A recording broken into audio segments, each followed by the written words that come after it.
quarterback-driven league for the longest time. I remember when the Steelers were in the Super Bowl a couple years ago. I think 4 out of the 6 quarterbacks are from the MAC, and that's big for me because I do have aspirations of playing in the NFL. So to see that success at the quarterback position coming out of this league really made my decision easy coming out of high school that I wanted to play in the MAC. I think the opportunity to play early on in the MAC has helped the success of the quarterbacks. You get a lot of younger guys that get to gain that experience, and whereas in other conferences, some players are just starting for 1 year and they don't get that experience factor. Whereas I'm going into my second year starting and I still have another season after this season, so that experience factor definitely helps. The bowl experience was great. It was a really fun week. Great experience to get into Boise, Idaho, famous Idaho Potato Bowl. They did a great job. They hosted us. We had an unbelievable time out there.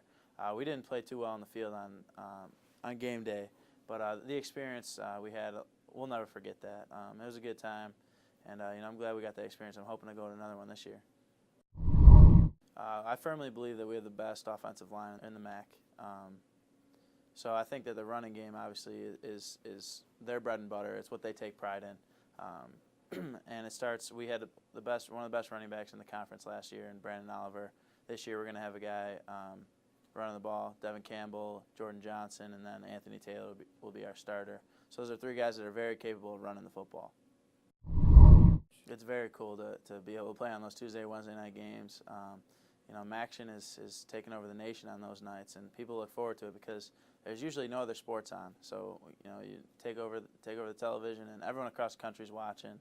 I get random tweets from people across the country that you would never see, but they're tweeting at you and having a good time watching football on a Tuesday or Wednesday night. So it's great. My first football memory was probably with my dad in the front yard. Just kind of tossing it around with him. Told him I wanted to play football, but my mom wouldn't have it. So I had to beg my mom for a long time, and finally I went out, and it all worked out. The player-coach relationship is obviously huge, especially at the quarterback position, because when I'm out on the field, I'm basically like an extended version of the coach. So we have to be on the same page to make it work, and we do have a great relationship. Coach Quinn and I, we've had many meetings where we just sit down and talk about football, about stuff off the field. He's a great guy, and we have a great relationship, so that helps us be successful. Yeah, I have a lot of pregame rituals. I go out, I wear the same shirt.